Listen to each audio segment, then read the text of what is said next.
Think about the last time a smiling cardboard box landed on your doorstep. For most of us, it probably wasn't that long ago, right? Well, let's dive right into this explainer and trace the absolutely breathtaking momentum of how Amazon grew from a scrappy little garage startup into a literal trillion-dollar global behemoth. It's a massive story of relentless expansion, bold gambles, and honestly, a complete reshaping of the modern retail landscape. It's kind of incredible to think that back in July of 1994, Jeff Bezos financed this whole operation with just $10,000 straight out of his own pocket. I mean, he and his first few employees were actually packing books themselves and driving them over to the post office. They worked out of his garage on desks literally made out of doors they bought from Home Depot. And yet, this seemingly humble vision eventually led to the 2011 bankruptcy of massive legacy retailers like Borders, while leaving others, like Barnes & Noble, just teetering on the edge. So how exactly did they pull that off? To get a real sense of that snowballing scale, you just have to look at their stock growth over their 25-plus year evolution. When they went public in 1997, and this is adjusted for later stock splits, a single share cost a mere $1.96. Fast forward to early 2021, and that exact same share was trading at nearly $3,400. So let's break down the timeline of how they actually built up that astronomical value. All right, moving into part one, the origins and the bubble, covering 1994 to 1999.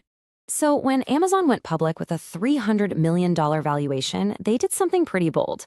They explicitly warned investors to expect substantial operating losses for the foreseeable future. They knew they had to spend heavy on tech and marketing to take on the giant booksellers of the day. But man, did that investment pay off quickly. In 1999, Amazon secured the patent for one-click purchasing.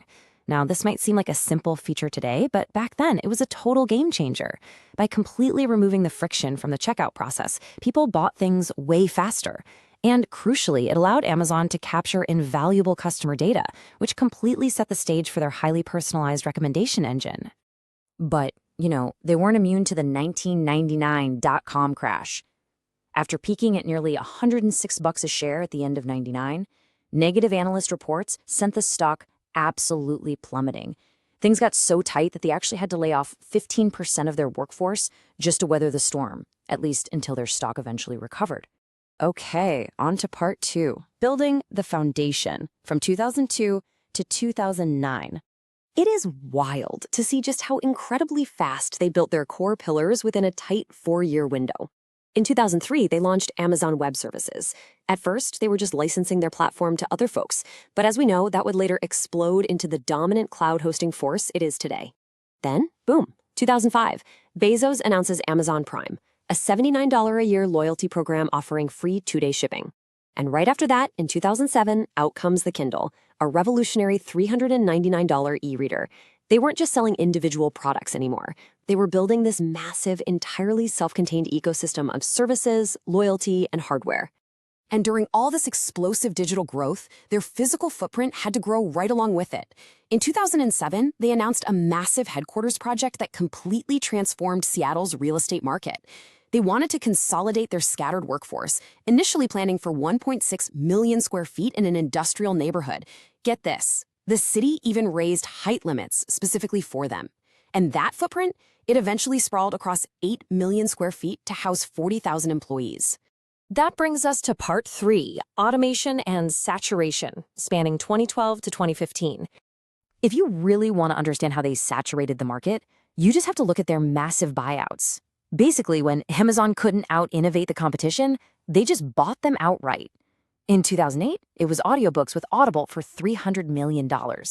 In 2009, they snagged shoe retailer Zappos for nearly $900 million. By 2012, they bought warehouse robotics maker Kiva Systems to automate their fulfillments. Then came Twitch for gaming streams, and eventually that stunning $13.7 billion acquisition of Whole Foods. They were systematically gobbling up crucial sectors of the modern economy. But hey, not every gamble was a slam dunk. In 2014, they tried to break into the smartphone market with the Fire Phone, and it flopped spectacularly, resulting in a $170 million write-down. Don't really remember it? Yeah, neither does anyone else. But what's really fascinating is how fast they pivoted. By 2015, they managed to capture the digital home by widely releasing the Echo smart speaker powered by Alexa. And ironically enough, that exact same year, the company that was originally blamed for killing off independent bookstores actually opened its very first physical retail bookstore right in Seattle. Let's jump into part 4, Trillions, Turmoil, and Transition from 2017 to 2021. Fueled by crazy investor enthusiasm, Amazon rocketed to a $1 trillion market cap in 2018. But as we all know, with massive scale comes intense political and social scrutiny. We saw this play out in real time with the whole roller coaster drama of their search for a second headquarters dubbed HQ2. In 2017, they kicked off this massive bidding war among cities, waving lavish tax incentives. By late 2018, Amazon announced they'd split HQ2 between New York and Virginia, promising huge investments for both. But then, just months later, in 2019, local pushback from politicians and community members in New York ultimately forced the company to abruptly cancel its plans for the Long Island City location. They literally just walked away from that half of the expansion entirely. And we see a really similar dynamic when it comes to their labor force. Following some pretty intense external pressure from unions and progressives, Amazon announced a major policy shift in late 2018. They officially raised their minimum wage to $15 an hour.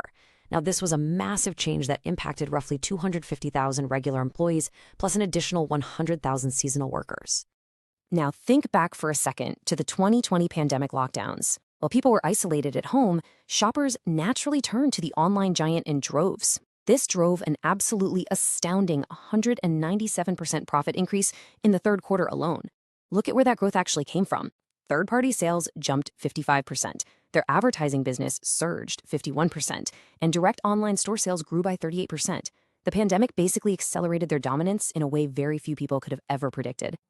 When you take a step back and look at their overall footprint at the 25-year mark in 2019, you really start to grasp the sheer, overwhelming weight of their presence. We're talking over 647,000 employees, almost 300 million square feet of real estate. They accounted for nearly half of all online retail in the United States. They've expanded so far past just selling books that they now operate in everything from basic janitorial services to top-tier defense contracting. It's a scale that, naturally attracts antitrust scrutiny and a whole lot of debate. And so after building this staggering empire and hitting an astronomical stock price of almost $3,400 a share, Jeff Bezos made a huge announcement in early 2021. He was stepping down as CEO. After overseeing Amazon since 1995, he passed the torch of this $1.7 trillion global retail and logistics behemoth over to Andy Jassy, the executive who had so successfully led their biggest profit driver, Amazon Web Services.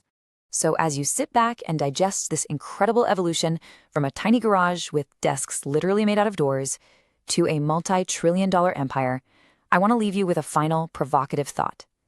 The source material points out that through all of this massive growth and intense scrutiny, Amazon has always maintained a hyper-focus on the customer. But as critics often charge, we really have to ask ourselves, does that intense focus on our personal convenience come to the detriment of everyone else? It's a huge question, and one that will undoubtedly define the next 25 years of Amazon's story.